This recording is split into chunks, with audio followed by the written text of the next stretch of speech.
Effie. This is What Effie Reads, and today we've got a cozy sort of video where I talk through the top priority books on my wish list this Christmas.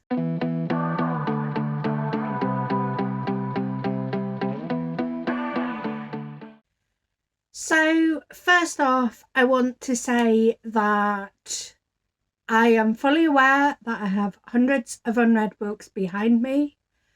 And also I'm making this video with kind of no intention that I will receive any of these as gifts. This is more of a Santa, if I've made the nice list this year, I'd love these books. So I kind of use my Amazon wish list as sort of a way of bookmarking books that I'm vaguely interested in. You'll see that a lot more in my 2023 anticipated releases video that I think is going out next weekend. I can't quite remember, so hit the subscribe button if you want to know when that goes up, because it's going to be a beast of a video. But basically, I'll just every time I see a book that I'm even vaguely interested in, I add it to my Amazon wish list. If I'm buying for myself, I generally try and go independent or Waterstones, but they are more expensive options. So I do use Amazon, but the wish list is primarily a way of me bookmarking books that I'm interested in. So as it is the gift giving season, I'm much more of a gift giver than a gift receiver, but people insist on giving me gifts, so what can you do? I've gone through my Amazon wish list, and I think, I want to say it's 25 books, but I think it's 23 or 24. I've basically narrowed down all the books on my wish list to ones that actually I really quite like the sound of and would probably want to dive fairly straight into. So we are just going to chat through them here and have a cozy sort of video. I've got my phone here to look at my wish list. However, I'll just pop images of the book covers on screen as I am talking about them, and my wish list always linked in the description. So if you want to check out any of these books, I'm not for a moment saying buy me these books, but if you want to check out any of the books that I've mentioned, the wish list is in the description. So first up, and I'll say this list isn't in any kind of priority order, it's just as they appear on the list. So first up is Docile by K.M. Sparza, from, I don't even know if that's how you pronounce their name. From what I remember, I think it's a queer book where people sort of sell themselves into servitude to pay off familial debts. Let's see what it says. There is no consent under capitalism. Docile is a science fiction parable about love and sex, wealth and debt, abuse and power, a challenging tour de force that turns, seduces and startles. To be a docile is to be kept, body and soul, for the uses of the owner of your contract. To be a docile is to forget, to disappear, to hide inside your body from the horrors of your service. To be a docile is to sell yourself to pay your parents' debts and buy your children's futures. I'm going to stop reading the blurb there, but I've heard so many good things about this. So many people absolutely rave about this book, but I just haven't gotten around to it. I think partially because it's looking a lot cheaper now. But I think when I first added it to my list, it was around £20. And I was like, I can't really warrant spending that. But I have heard really, really good things. In fact, I don't think I've ever heard anyone give this a negative review, but feel free to disagree with me in the comments. The next book is Who I Was With Her by Nita Tyndall. And from my recollection of this one, This is a sapphic story that also deals with grief. Let's have a quick look at the blurb. Again, I'm not going to read the whole thing, but you get a vibe for it. So there are two things that Corinne Parker knows to be true: that she is in love with Maggie Bailey, the captain of the rival high school's cross-country team and her secret girlfriend of the year, and that she isn't ready for anyone to know she's bisexual. Okay, so sapphic, but also like the protagonist bi. But then Maggie dies, and Corinne quickly learns that the only thing worse than losing Maggie is being left heartbroken over a relationship that no one knows exists. So this sounds exactly like the kind of thing I would enjoy. The fact that it's queer, that it deals with grief, two things I really enjoy in my books. So the next book on my list, I don't even need to look at the blurb because it's one that sticks in my mind, and it's Everyone in My Family Has Killed Someone by Benjamin Stevenson. This book sounds absolutely hilarious. The blurb basically like lists everyone at this family gathering in this remote location and is like, we've all killed someone, and when a body shows up, we just know it's one of our family that's the murderer. But whilst we might all be killers, not all of us are murderers or something. It sounds really intriguing, and I'm sure it's not going to be as straightforward as it seems, but also sounds so quirky.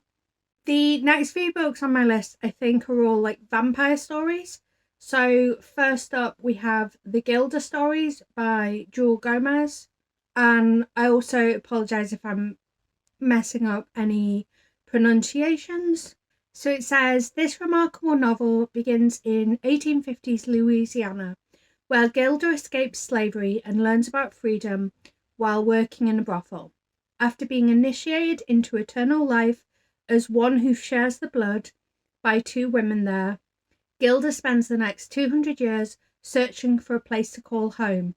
An instant lesbian classic when it was first published in 1991, The Gilda Stories has endured as an auspiciously prescient book in its explorations of blackness, radical ecology, redefinitions of family, and yes, the erotic potential of the vampire story. So when I read this, like, one, love a vampire story, but two, the fact that it starts off in the 1800s immediately makes me think of Carmilla. So I'm pretty intrigued by this one. My Soul to Keep by Tananarive. I'm not sure if that's how you pronounce their name, is a vampire story. And this one says, when Jessica marries David, he is everything she wants in a family man. Brilliant, attentive, ever youthful. Yet she still feels something about him is just out of reach. Soon, as people close to Jessica begin to meet violent, mysterious deaths, David makes an unimaginable confession. More than 400 years ago, he and other members of an Ethiopian sect traded their humanity so they would never die, a secret he must protect at any cost. Now his immortal brethren have decided David must return and leave his family in Miami. Instead, David vows to invoke a forbidden ritual to keep Jessica and his daughter with him forever. I mean, that just sounds amazing. Better Off Red by Rebecca Weatherspoon is another one that I've got a fairly good idea about what it's about. It is another vampire story, and I believe it's also sapphic. Actually, I probably should look at the blurb. I'm not doing it justice. It says, every sorority has its secrets, and college freshman Ginger Carmichael couldn't care less. She has more important things on her mind, like maintaining her perfect GPA. No matter how much she can't stand the idea of cliques and the matching colours, There's something about the girls of Alpha, Beta, Omega, their beauty, confidence, and unapologetic sexuality that draws Ginger in. But once initiation begins, Ginger finds that her pledge is more than a bond of sisterhood. It's a lifelong pact to serve 6 bloodthirsty demons with a lot more than nutritional needs. That sounds incredible. Rest in Pieces is a non-fiction, and it just tells the quirky story of like what happened to some famous people's bodies after they died. I don't know if it's going to be good or not, but the concept sounds brilliant, and it's always nice when a book is a little bit more irreverent about such potentially dark topics. Moonlight, Love and Witchcraft by Vela Donar and Micah Lalandra, I'm not sure, is... Oh, I love that.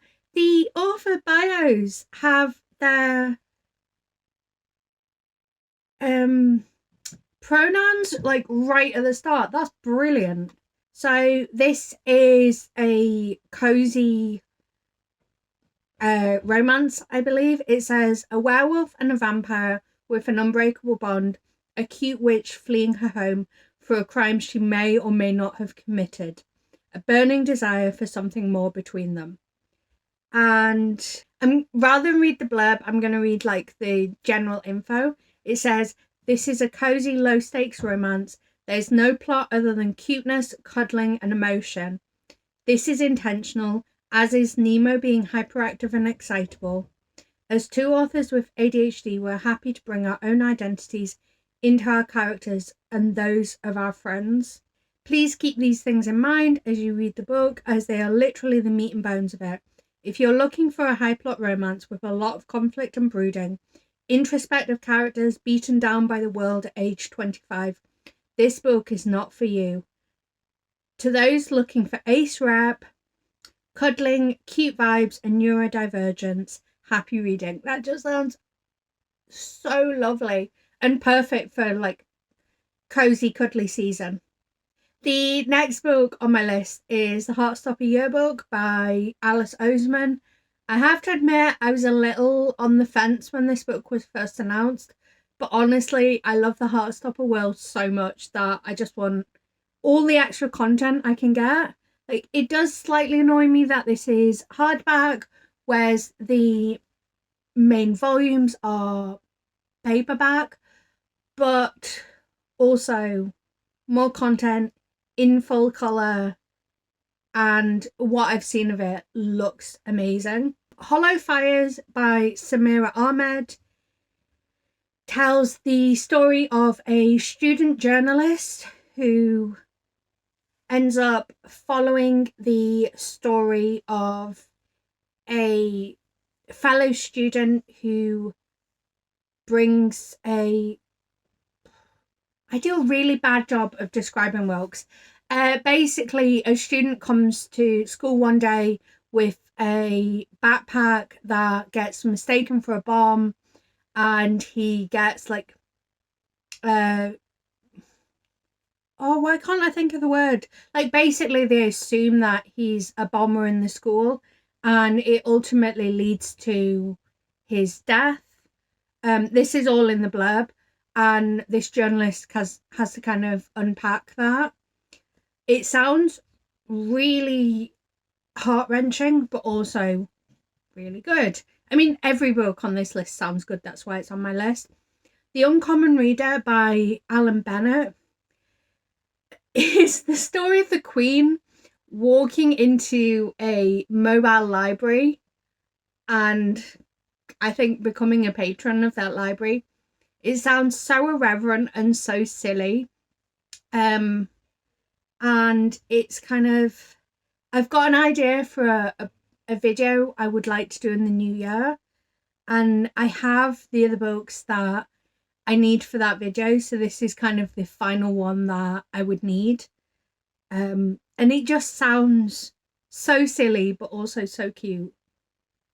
Now Go on Grief and Shoujo Ghibli, Inklings 13. I'm not really sure what that means. By Carl Thomas Smith. I find it quite difficult to figure out what this book's going to be like. But it says, grief is all around us, at the heart of the brightly coloured, vividly characterised, joyful films of Studio Ghibli. They are racked with loss, of innocence, of love, of the connection to our world and of that world itself. Now Go enters these emotional waters to interrogate not only how Studio Ghibli navigates grief so well, but how that informs our understanding of grief's manifold faces. So, like I say, I'm not 100% sure what the book's going to be like, and it's only 96 pages long. But the fact that it deals with grief and Studio Ghibli sounds like something I'm going to really enjoy. Sign Here by Claudia Lux. This is one of the more expensive books on my list, and I did hesitate about putting it on there, but ultimately I am so hyped by the concept of this. It says, Peyote Trip has a pretty good gig in the deals department of the 5th floor of hell. Sure, none of the pens work, the coffee machine has been out of order for a century, and the only drink on offer is Jägermeister, but Pei has a plan, and all he needs is one last member of the Harrison family to sell their soul. When the Harrisons retreat to the family lake house for the summer with their daughter Mickey's precocious new friend Ruth in tow, the opportunity Pei has waited a millennium for finally might be in his grasp. And with the help of his charismatic co-worker Calamity, he sets a plan in motion, but things aren't always as they seem on Earth or in hell, and as old secrets and new dangers scrape away at the Harrisons' shiny surface, revealing the darkness beneath, everyone must face the consequences of their choice. So it just sounds like a lot of fun. It sounds like something that, like, I really like the Lucifer TV show, and it feels like something that's going to be adjacent to that. Also feels like it's not going to take itself too seriously. Yeah, I just think I'm going to really enjoy that one. LAKESEDGE by Lyndall Clipston. I feel like I've seen this circling around a lot. I know that Kat Delacourt, the author of With Fire in Their Blood, posts about LAKESEDGE and Forestfall. It's a duology, I believe, all the time. And it just sounds great. I did have a quick look of the blurb when I added it to my list, and I was like, that sounds really, really good. It says, there are monsters in the world. Violetta Graceling has spent her life in an isolated cottage trying to protect herself and her beloved younger brother Arian from their adopted mother's twisted cruelty. A cruelty driven by the mysterious shadows that unwillingly spill from Arian's hands, spelling dark magic and an even darker underworld. To escape means taking a position at the haunted estate of Rowan Sylvanan, the so-called monster of LAKESEDGE, who comes seeking Arian's dark magic. I'm going to stop reading there. But yeah, it sounds so good. And so dark, and is kind of giving me slightly Gallant vibes. Yeah, I just think it's going to be like super spooky. The Complete Mouse by Art Spiegelman. So when this was getting banned in libraries in America, which is a whole other thing, I was like, oh, for some reason I didn't think it was going to be like that.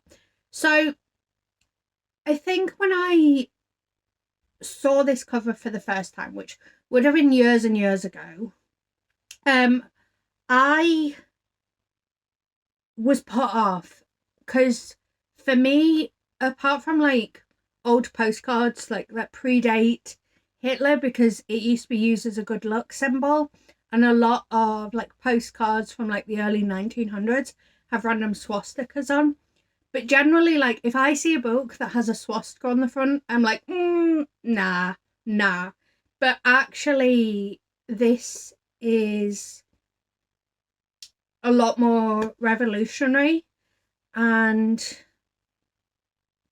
I don't know if even reading the blurb will do it justice, but I'll read the blurb and hopefully it'll give you an idea of why this actually sounds really appealing. So it says, the first and only graphic novel to win the Pulitzer Prize, Mouse is a brutally moving work of art about a Holocaust survivor and the son who survives him.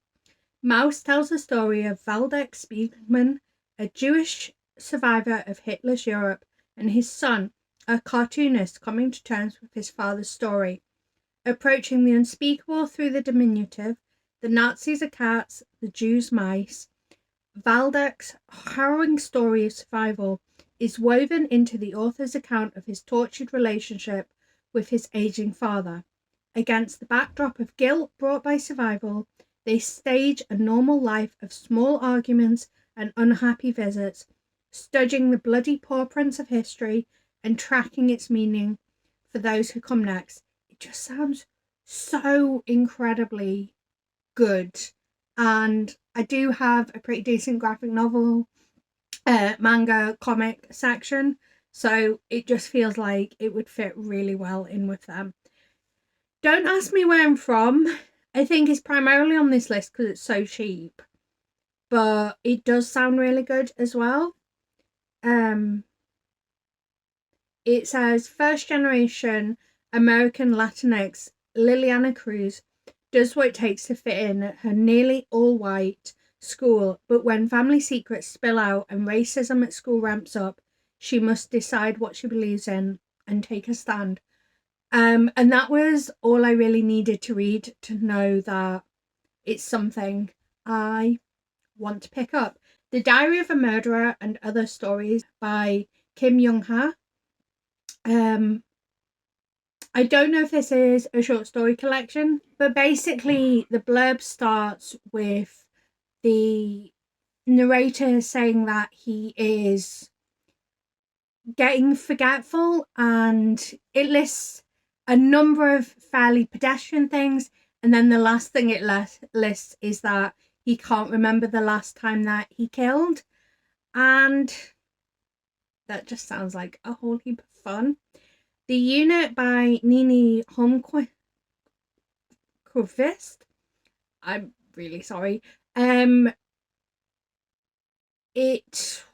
gosh, I'm just going to check the blurb to get the ages right, but basically well, I'll just read the blurb actually. Let's see where it starts.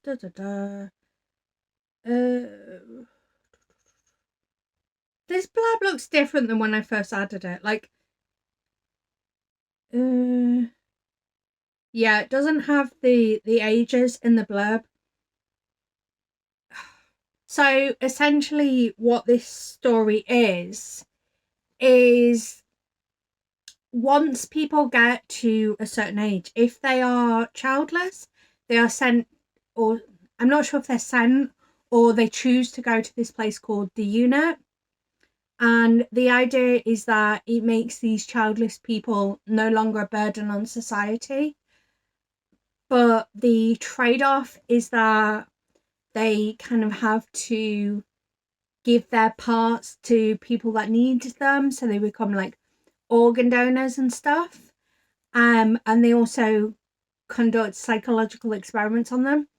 It sounds really dark and a really interesting kind of mirror to hold up to society, and the way that people who are childless are somehow viewed as having no value to society. Bad Gods by Guy Siebold.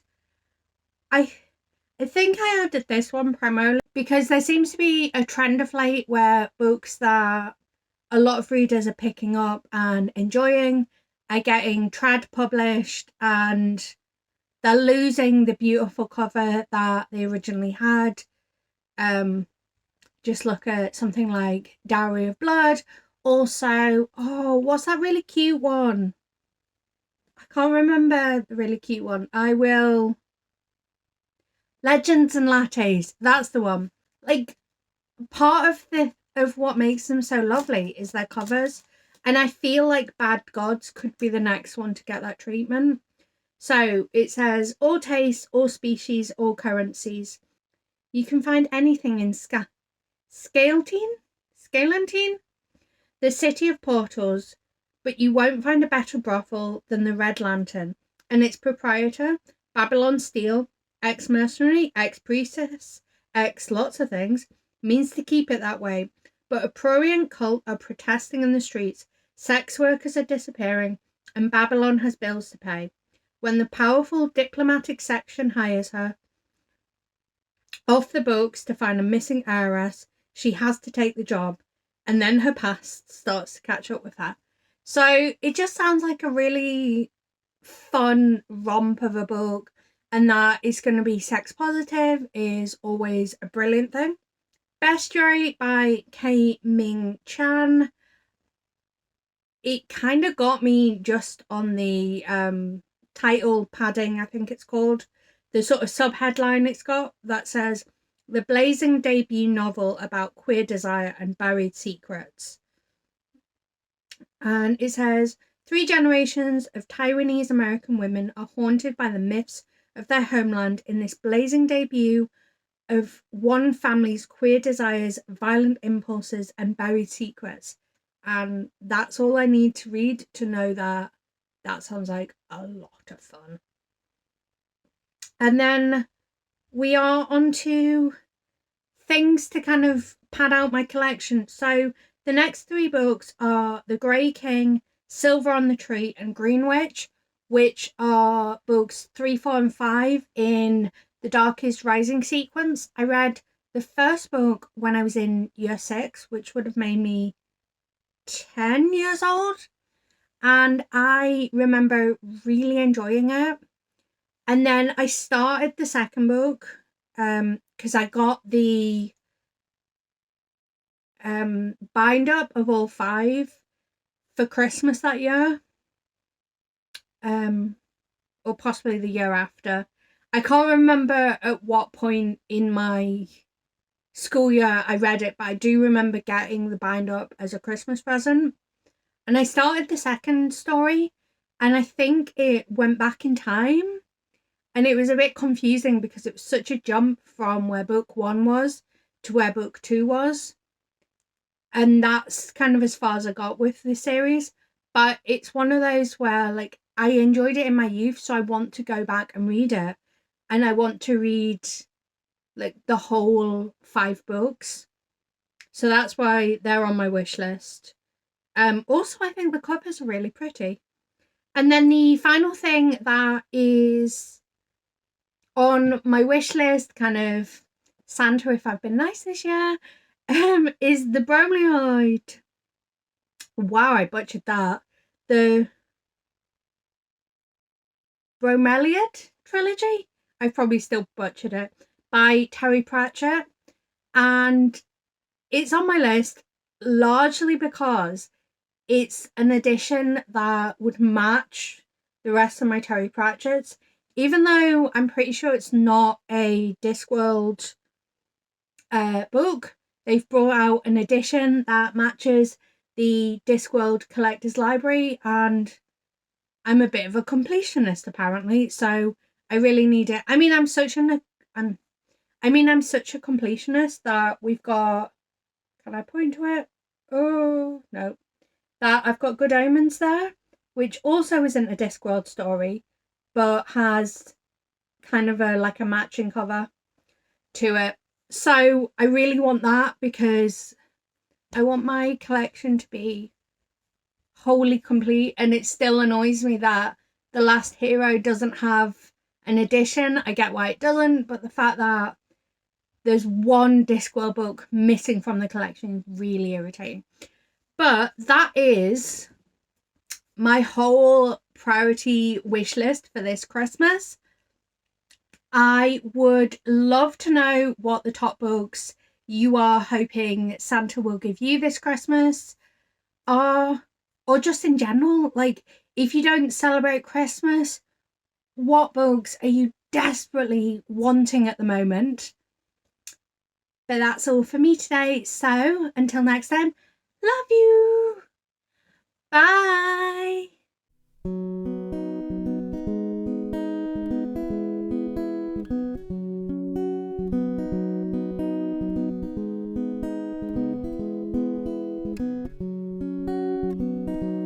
There's a place